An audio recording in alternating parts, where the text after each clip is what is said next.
Thank you, Ruben. Right, as presidential hopeful, Donald Trump prepares to fly to Scotland to officially open his Turnberry Golf Resort following a £200 million facelift tomorrow. Tensions amongst locals and those from further afield are rising a little bit. The controversial billionaire is a divisive figure locally. Some say his investment is very good for business, and others say he has actually ruined their lives. It's not the first time Mr. Trump has invested in Scotland. He built the International Golf Links Resort on a beach in Aberdeenshire 5 years ago amid some angry protests.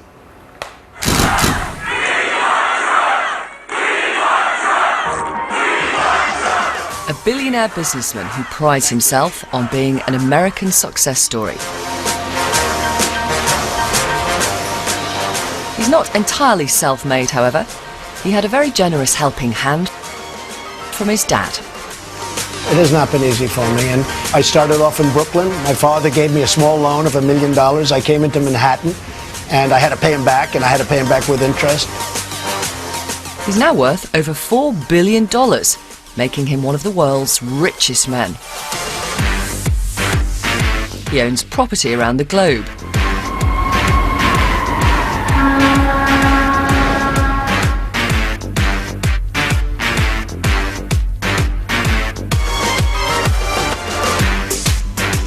He's almost certainly going to be the next Republican presidential candidate. He's determined to win because he absolutely loathes his opponents. I gave up the word incompetent because it's really not good enough. What's the word we use? Stupid! Stupid! Stupid! We have to make America great again.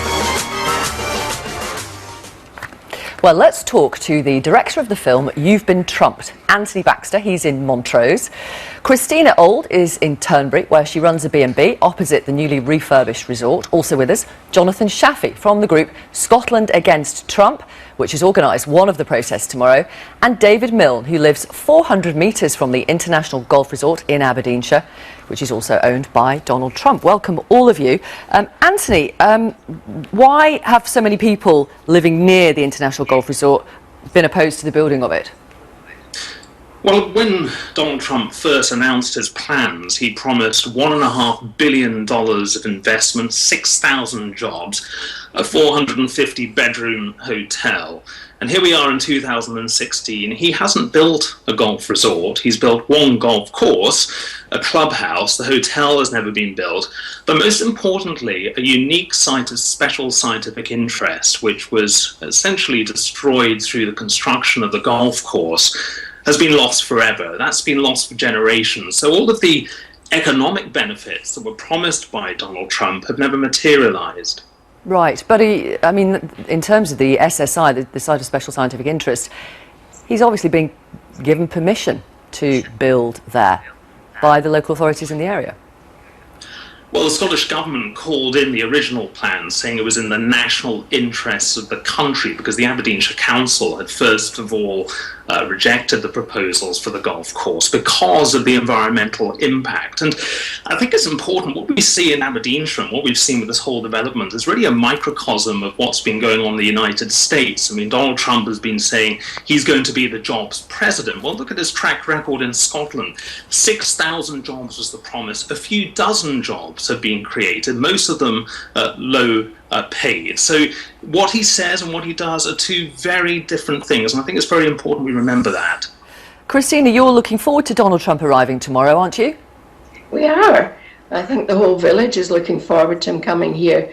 He's made amazing changes to the hotel. I'm not a golfer, but a lot of my friends are members, and they say the golf course is just fantastic. And you're plays well, and they're all loving it. You're talking to us from your B&B. Has his investment benefited your business? It's been closed. The hotel and the golf course has been closed for many months, so I can't really tell you whether it's going to impact on my B&B business, but I would hope so, because when there's a wedding on up at the hotel, I always get guests staying here. I always advise them to go up to the hotel, have a look round, have a cocktail, It is amazing. What he's done to the hotel is absolutely fantastic. But what do you think about Anthony pointing out that Mr. Trump promised thousands of jobs, and actually I think it's a couple of hundred? I can't comment on what happened up in, I take it he's talking about in Aberdeen. I don't know how many jobs he's created here. We'll probably find out in the near future. I just think that he's good for the area. He's going to bring in a lot of revenue. The shops will be better, the restaurants round about, the historic sites will benefit from him. I just think that he's going to make a great difference to the area. It was very sad looking before he took the hotel over. The golf course was needing a refurb. The clubhouse was needing refurbed. He's done all of that, and it just looks fantastic.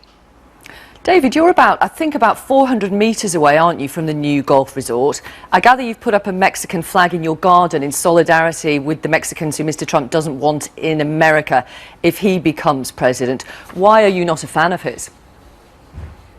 Well, basically, I'm not really a fan of anyone who threatens me and tries to use compulsory purchase to take my home away. When you add into that the huge environmental destruction of the loss of the site of special scientific interest and the promises the earth and gives you a handful of mud approach that we've seen so often, so much lately, there's no reason to be a fan of this man. He says one thing, does another. He completely ignores planning legislation and guidance in the area and basically comes in and acts like a bully and a thug. Is that not a complaint to make to the Scottish Government who gave him permission? We have done so, but there are certain things that the Scottish Government and the local council has no control over, and those are the individual actions of Donald Trump. You're seeing a picture of the earth banks being put up behind my house. That was without planning permission. He was told to remove them. It took him over 6 months to remove them.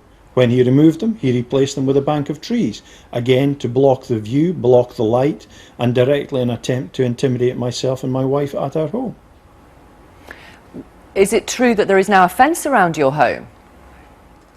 There is indeed a rather cheap and nasty small chestnut pale fencing most of the way around the house.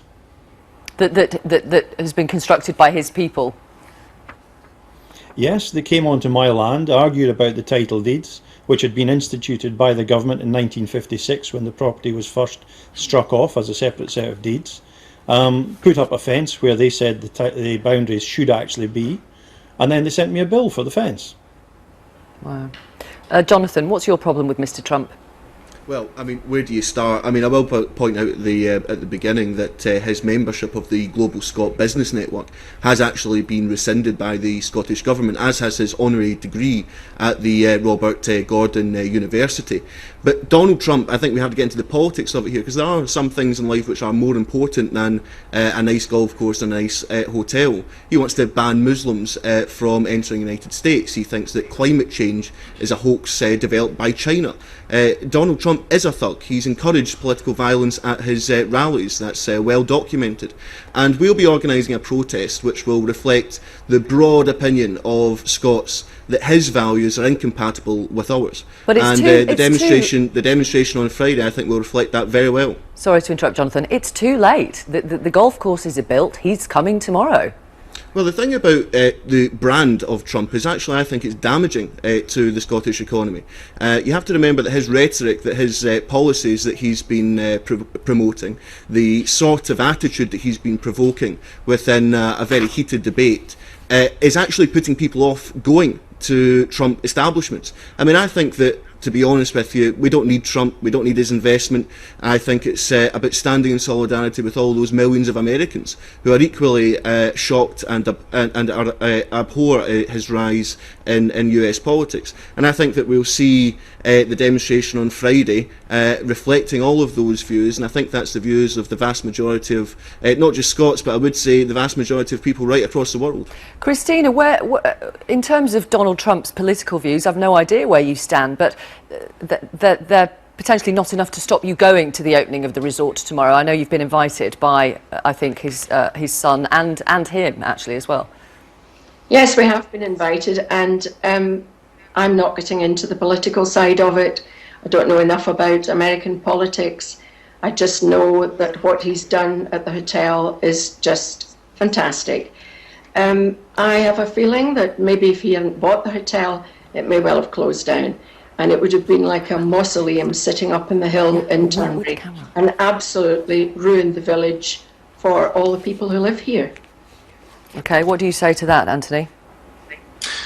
Well, I just think that, first of all, Mr. Trump has said he's invested £200 million at Turnberry. By the way, those are his numbers. Nobody has verified that, and that's exactly what happened in Aberdeenshire. You know, he claimed he was going to invest all this money. It didn't materialise. And, you know, it's down to the dignity of the residents such as David and Michael Forbes and Molly Forbes and Susan Monroe, who have stood firm and stood up for the environment, which has been so tragically lost in Aberdeenshire. That unique site of special scientific interest, those dunes will never be replaced because they've been destroyed for a golf course. And over the years, we've seen the bullying and harassment of the local residents in a way that has left people absolutely appalled at Mr. Trump's behaviour. And I think that we really need to remember that as he comes into Scotland tomorrow. Thank you very much, all of you. Thank you for your time. It's going to be an interesting day tomorrow.